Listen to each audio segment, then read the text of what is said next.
Este é o segundo vídeo da série Ego Transformado, produzido, escrito pelo pastor Timothy Keller, fundador e pastor titular da Igreja Redeemer Presbyterian Church, em Nova York.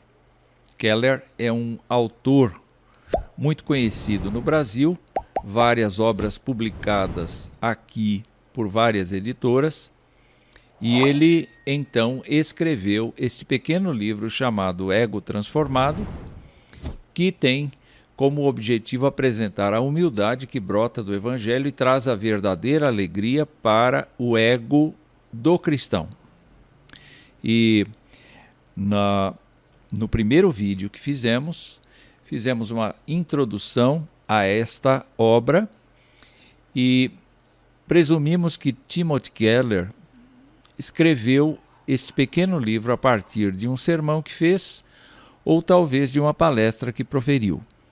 O nosso objetivo, na verdade, não é reproduzir integralmente o livro, mas é promover um diálogo com a obra de Timothy Keller. Então, o nosso papel aqui é justamente o de comentar com você a respeito da situação em que nós nos encontramos como seres humanos. E nós queremos, então, convidar você para continuar conosco no exame desta pequena obra. Hoje nós vamos nos dedicar ao primeiro capítulo. O primeiro capítulo da obra se chama A Condição Natural do Ego Humano. Na verdade, nós sabemos muito bem que, na perspectiva que a ciência desenvolve, o ego humano pode ser analisado sob o ponto de vista psicológico, sob diversos outros olhares, e, naturalmente, várias ciências em torno do comportamento do ego humano têm sido desenvolvidas nas últimas décadas, ou talvez em uma centena de anos. O objetivo de Timothy Keller, na verdade, é falar para cristãos, cuja vida se pressupõe que tenha sido transformada quando houve o processo de conversão do coração a Jesus Cristo. Então é a partir deste olhar de Timothy Keller que toda a obra se desenvolve. Neste momento aqui, nós vamos nos dedicar justamente a estabelecer esta condição natural do ego humano. Ele vai, então, por meio de vários textos, tentar responder a duas perguntas que surgem na sua mente. A primeira pergunta é: quais são as marcas de um coração radicalmente transformado pela graça de Deus? E a segunda pergunta é: se confiamos em Cristo, como deve ser o nosso coração? Naturalmente, ele está falando do coração aqui e, ao mesmo tempo, significando, com a palavra coração, o ego humano, que, naturalmente, é composto de vontade, sentimentos, emoções, intelectualidade, enfim, o ser interior da pessoa humana. As palavras que ele vai utilizar são palavras extraídas da Bíblia toda, tanto do Antigo Testamento quanto do Novo Testamento. Entretanto, ele vai trabalhar muito mais o conceito do Novo Testamento grego, porque estas palavras estão presentes de uma maneira mais sistemática no Novo Testamento. O Antigo Testamento tem muitas descrições do que acontece com as pessoas, mas nada aplicável ou recomendando o trato dessas áreas. Por exemplo, encontramos vários textos do Antigo Testamento que vão trabalhar o conceito da tristeza, ou o conceito do orgulho, ou o conceito da soberba, e afirmações que dizem claramente que Deus vai resistir a pessoas que são arrogantes. No Novo Testamento, nós encontramos estas recomendações estabelecidas, ditas, determinadas para o cristão. De maneira que é uma ordem bíblica, especialmente do ensino apostólico e de Jesus Cristo nos evangelhos, que a gente tenha o ego da gente em conformidade com aquilo que Deus está planejando para a vida. Mas neste primeiro capítulo, ele vai dissecar um pouco a questão da condição natural do ego humano. E usa as 3 palavras mais comuns em todos os textos que foram pesquisados. A primeira palavra é híbris, que significa insolência, arrogância, insulto, maltratamento. E, na verdade, isto parece demonstrar que híbris está relacionada à ideia do que a pessoa põe para fora, do que a pessoa externaliza. Não é? Nós vamos encontrar muitas pessoas insolentes, arrogantes, que insultam e que promovem maltratamento, eventualmente por orgulho, por terem uma autoestima demais ou por terem uma baixa estima demais. Enfim. A segunda palavra, hiperefania, é a que mais se aproxima do contexto geral da obra de Keller. Ele sempre vai trabalhar hiperefania. E nesse sentido, hiperefania significa orgulho, ufania, jactância. E tem a ver muito mais com uma análise que a pessoa faz de si mesma e como ela se considera. Se ela se considera uma pessoa muito boa, uma pessoa justa ou uma pessoa sábia, ela se orgulha das coisas que faz, se orgulha dos pensamentos que tem, diz aos outros como a vida dos outros deve ser, sem naturalmente cair em si a respeito da sua própria condição. Hiperefania tem a ver com isto, tem a ver com demonstrar que a pessoa se propõe a estar num patamar diferente, numa onda de superioridade em relação aos demais mortais. Não é? E, naturalmente, toda a obra de Timothy Keller, nesse caso, está baseada na terceira palavra escolhida por ele aqui, que é justamente physio, que significa inchado, inflado, soberbo. E aí você pode observar que eu tenho colocado aqui vários textos do apóstolo Paulo, são só dele, porque ele é muito preocupado com isso, a respeito da descrição de um ego inchado, de um ego inflado, de um ego soberbo. Em 1 Coríntios 4, 6 e 19, depois o capítulo 5, verso 2, depois o capítulo 8, verso 1, o capítulo 13, verso 4, 2 Coríntios 12.20 e Colossenses 2:18. Dá para observar que a incidência maior do uso de physio está relacionada à igreja de Corinto, que tinha, por princípio, a divisão por meio das competições entre os membros da igreja, aderindo a este ou aquele líder.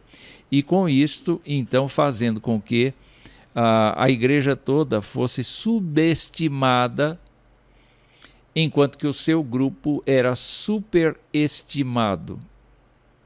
Timothy Keller, então, nos convida a viajar pela palavra physio. E nesse caso, então, ele vai utilizar 4 figuras e 4 afirmações a respeito da condição natural do ego humano.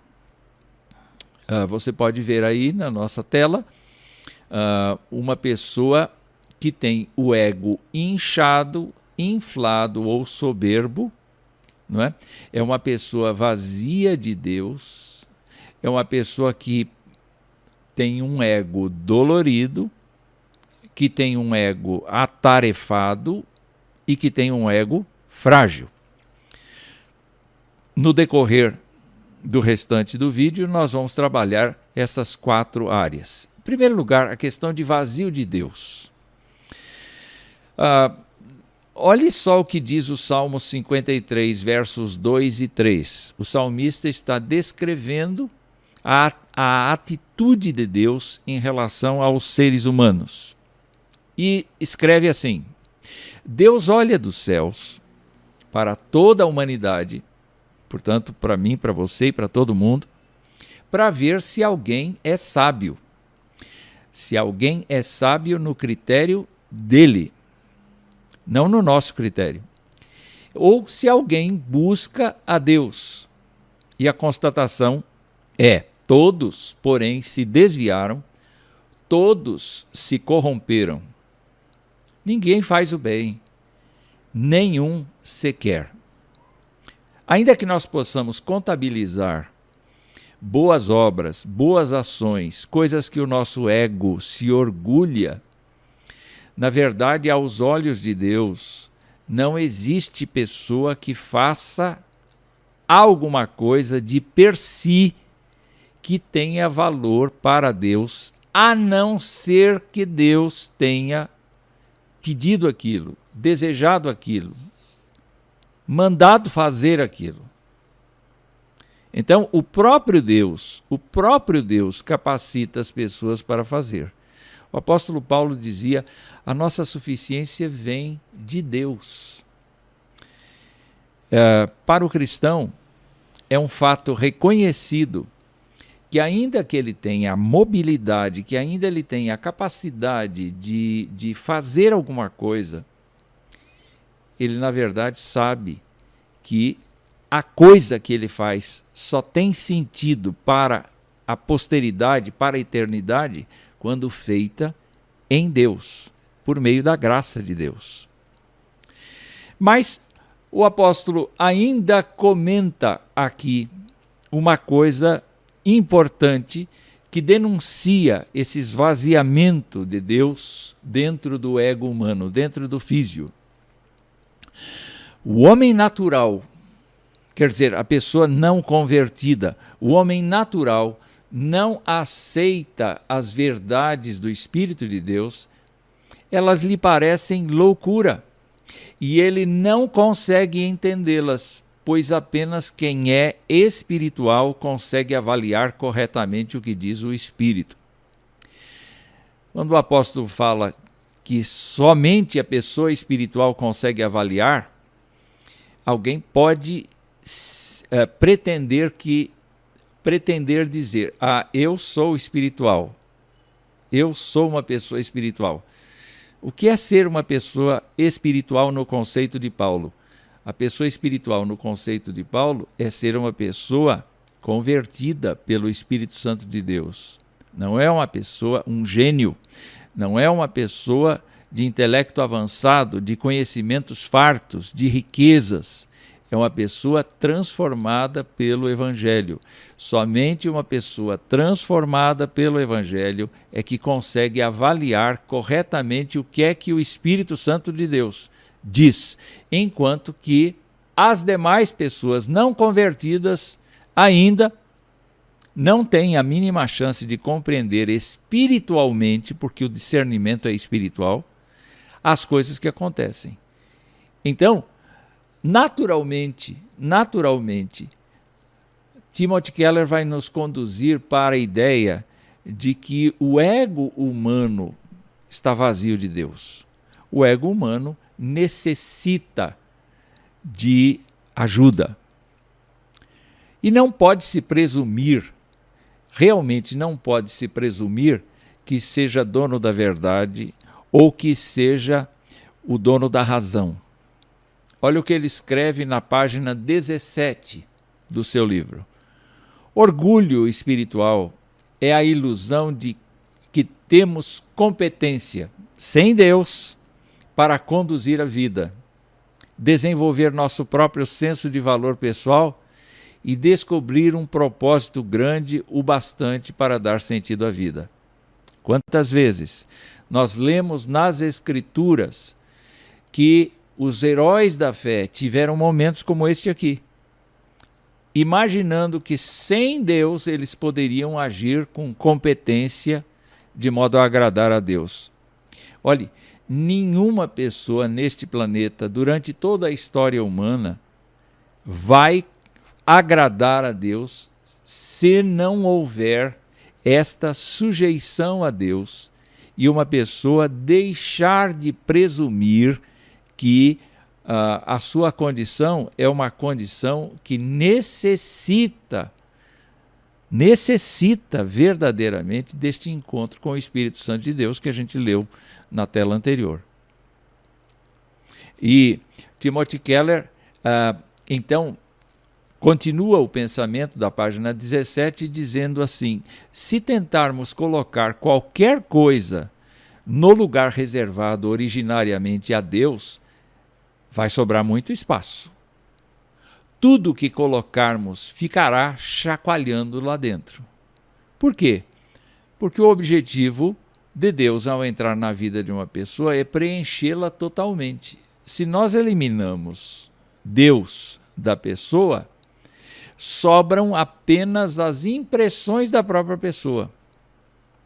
Às vezes, os cristãos imaginam que podem agir da mesma maneira. E, na verdade, estão enganados, porque Deus não nos deu a competência de agirmos sem Ele depois da nossa conversão. Para cada coisa, nós precisamos dEle. Para cada coisa, nós dependemos dEle. Então, ninguém deve presumir aqui que o orgulho espiritual seja uma virtude. Não é. É um defeito. O próximo passo que Timothy Keller aponta é que o ego humano é um ego dolorido. E eu repito aqui as palavras do apóstolo Paulo, de 1 Coríntios capítulo 3, quando diz assim: irmãos, quando estive com vocês, não pude lhes falar como a pessoas espirituais, mas como se pertencessem a este mundo ou fossem criancinhas em Cristo. A impressão que se tem desta situação é de pessoas convertidas e de pessoas convencidas, mas ainda não convertidas. Ou seja, de pessoas ainda não transformadas. Paulo está com esta impressão. Ele gostaria de falar com eles de igual para igual, convertido com convertidos, apóstolo com crentes, e com o objetivo justamente de que pudesse transmitir a glória de Deus, pudessem transmitir a glória de Deus para aquelas pessoas. Mas ele não podia fazer isso ainda, porque eles estavam cheios de manifestações de ego. Então, o apóstolo diz assim: eu tive de alimentá-los com leite e não com alimento sólido, pois não estavam aptos para recebê-lo. Em outras palavras, o ego, como visto aqui por Timothy Keller, analisado aqui biblicamente, o ego humano é presunçoso e ele se dói, ele se machuca quando ele não vê a sua vontade satisfeita. O apóstolo Paulo, naturalmente, não é a pessoa que nós estamos discutindo o ego dele. Nós estamos dizendo que Paulo simplesmente não conseguiu encontrar nos crentes um lugar claro, um lugar apropriado para que eles assimilassem as verdades espirituais que ele tinha que transmitir. E Paulo continua: ainda não estão, porque ainda são controlados por sua natureza humana. É aí que Timothy Keller extrai a ideia de dor. Vamos examinar como é que Paulo descreve aqueles crentes lá. Olha só. Tem ciúme uns dos outros. Em outras palavras, a pessoa não vive com tranquilidade, ela vive ambicionando o que a outra tem. Não vive contente com aquilo que Deus lhe dá, mas aspira o que o outro tem. Então diz mais, tem ciúmes uns dos outros, discutem e brigam entre si. Acaso isso não mostra que são controlados por sua natureza humana e que vivem como pessoas do mundo? Em outras palavras, é preciso a cada dia renovar a autoafirmação, defender os próprios interesses. É como aquele pensamento, se ninguém, eu preciso cuidar de mim porque ninguém vai cuidar de mim, não é? Então, Timothy Keller vai estabelecer para esta situação a seguinte fala: os membros do nosso corpo só chamam nossa atenção quando algo está errado. E é verdade, a gente só presta atenção num corte feito no dedo quando o dedo arde, quando o dedo dói, quando sangra. Enquanto isso, nós estamos utilizando o dedo para qualquer outra atividade sem nos preocuparmos ou pensarmos com ele. Mas aí que está. Ele esclarece que, ao contrário do nosso corpo, do nosso dedo, que a gente só sabe que está doendo, está machucado porque está doendo, o ego vive chamando a atenção para si mesmo. Você viu como eu sou importante? Você viu como eu fiz aquilo? Você prestou atenção no que eu disse? Você nunca me responde. Você está sempre procurando o seu bem e não o meu. Quer dizer, todas estas coisas são o ego chamando a atenção para si mesmo. E isso todos os dias, todas as horas, eu acrescento. E Timothy Keller vai mais longe dizendo assim: pense nisto. Dificilmente atravessamos um dia sem nos sentirmos esnobados ou ignorados, sem achar que somos idiotas ou sem atormentar a nós mesmos. Isto acontece porque existe algo muito errado com o ego. Já vimos que o ego vazio de Deus, mais preocupado conosco mesmo, é algo que fica a desejar. E agora estamos vendo que isso dói, isso machuca, isso entristece, isso nos leva à perturbação. Nós ficamos desanimados, abatidos, nós ficamos muitas vezes enfurecidos, muitas vezes sem rumo. E isto é obra dolorida do nosso ego, porque ele fica chamando a atenção para si mesmo.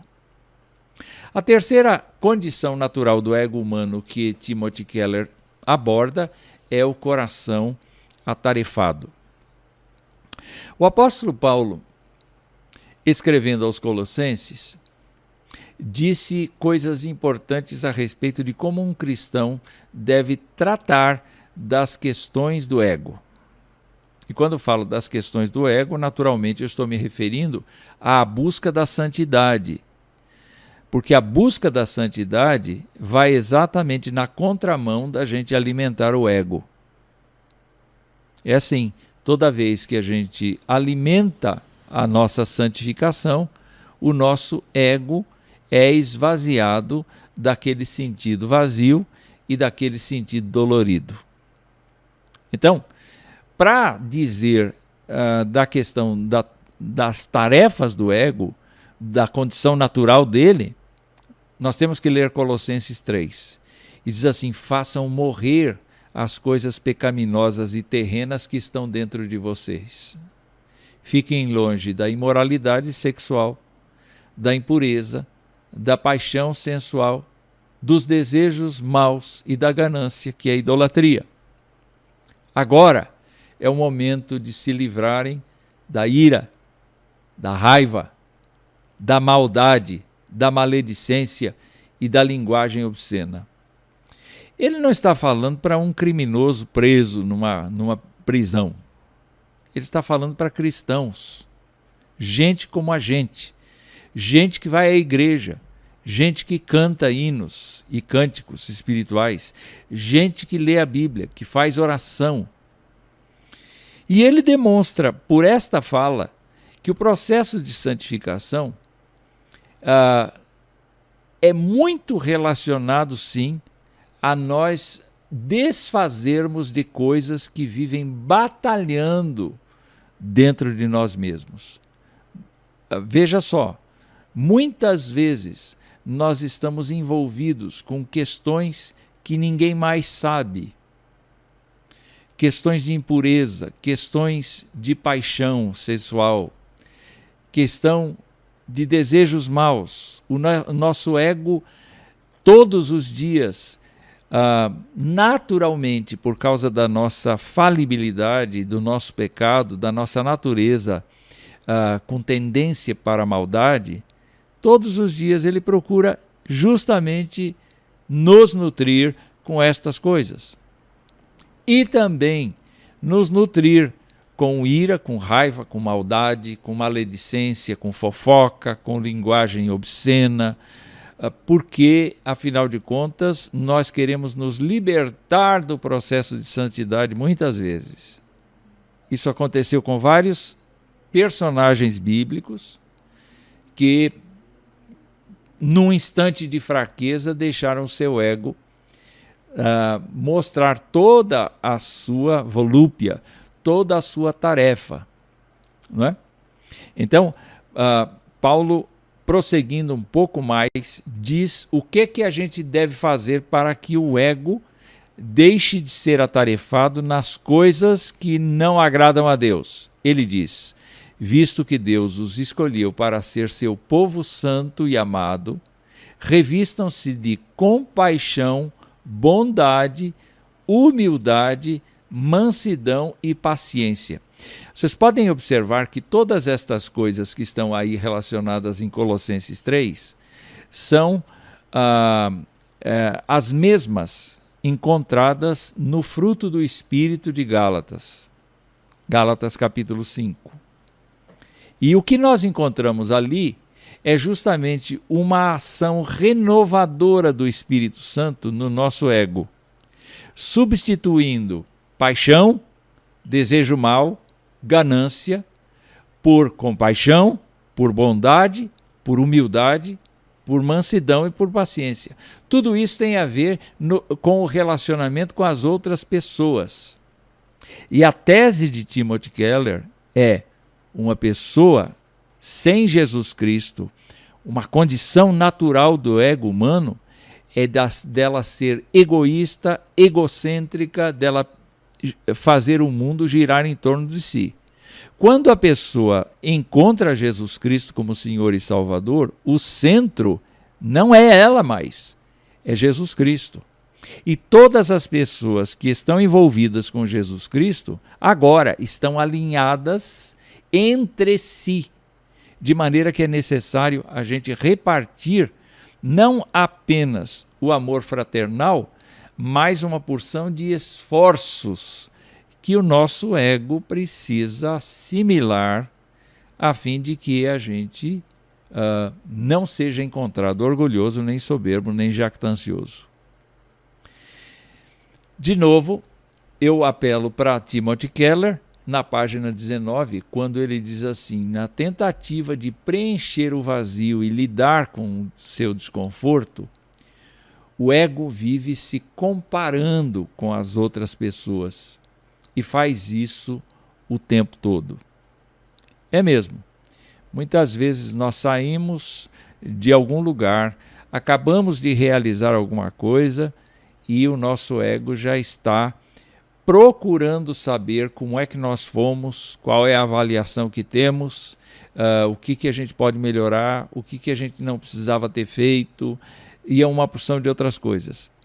Em parte, isso é muito bom. É necessário que a gente tenha um senso crítico. O cristão deve ter um senso crítico das suas ações.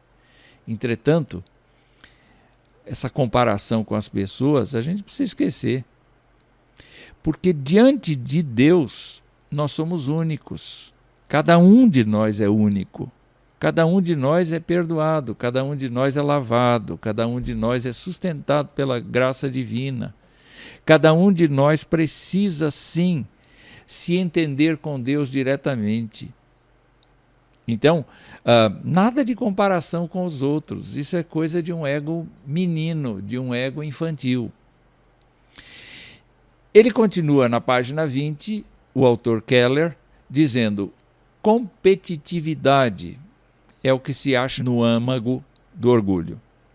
Temos orgulho apenas de ser mais bem-sucedidos, mais inteligentes ou mais bonitos do que os outros.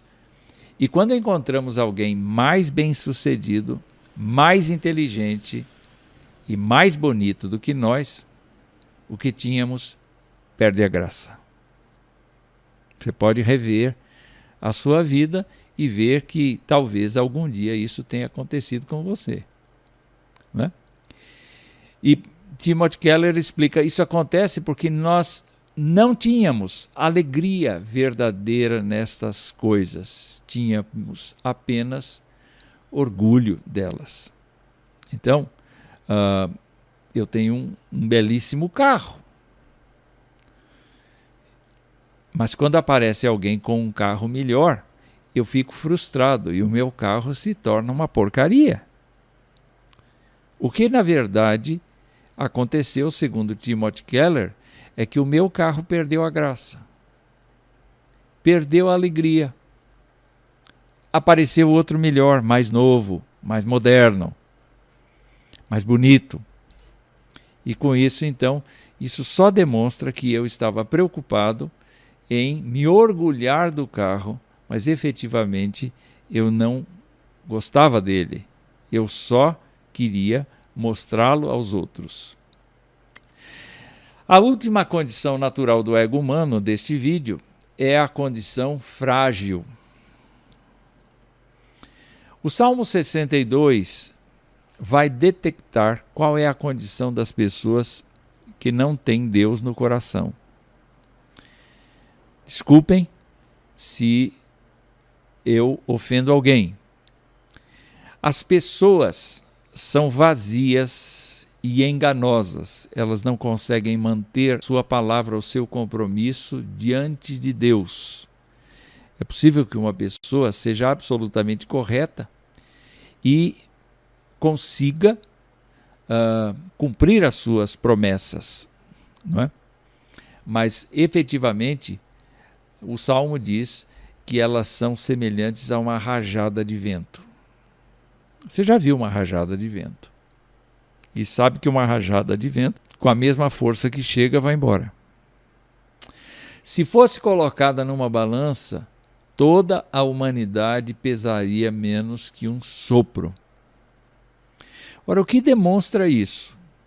Demonstra que o ego humano, com toda a sua empáfia, com todo o seu orgulho, sua jactância, é nada. É muito frágil. É suscetível a uma porção de intempéries, de tempestades, de fraquezas, de fracassos. Então, o apóstolo Paulo, de novo trazendo o texto de 1 Coríntios capítulo 3, disse assim a respeito dos crentes de Corinto: eu tive de alimentá-los com leite.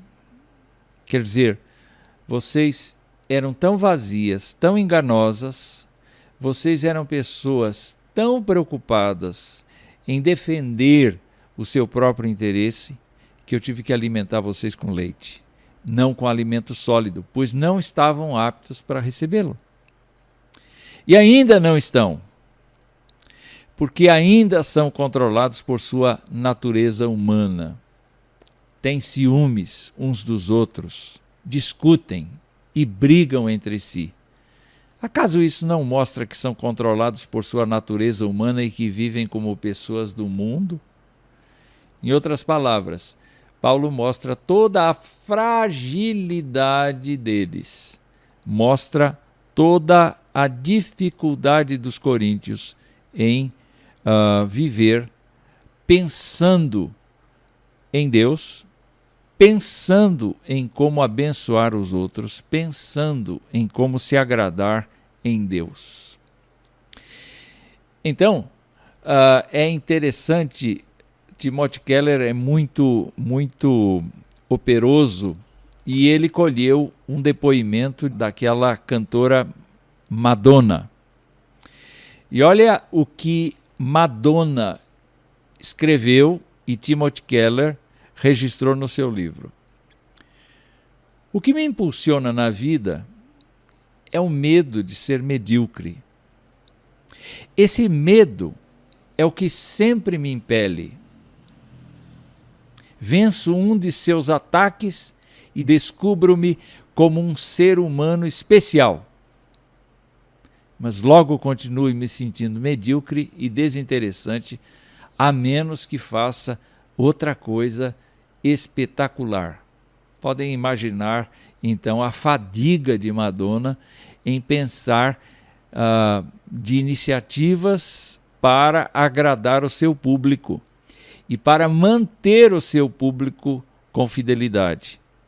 Podem imaginar o esforço que ela teve que fazer na vida exatamente para que o seu público se mantivesse fiel e não se distraísse com outro cantor ou cantora. Ela continua: apesar de ter me tornado alguém, ainda tenho de provar que sou alguém. Minha luta não terminou e acho que nunca terminará. É um depoimento importante, e Timothy Keller entende que Madonna chegou no fulcro do problema, porque as pessoas são assim, vazias de Deus. São pessoas que necessitam, sim, de toda uma situação nas suas vidas, não é? Então, naturalmente, Timothy Keller tem o objetivo de mostrar que o ego físio é vazio de Deus, passa muitas dores, trabalha muito no sentido da autopromoção, mas é completamente frágil. Ora, o que nós devemos fazer? Qual deve ser a nossa postura como cristãos? Timothy Keller vai apontar nos próximos capítulos do livro como reverter a situação e como ter um ego transformado.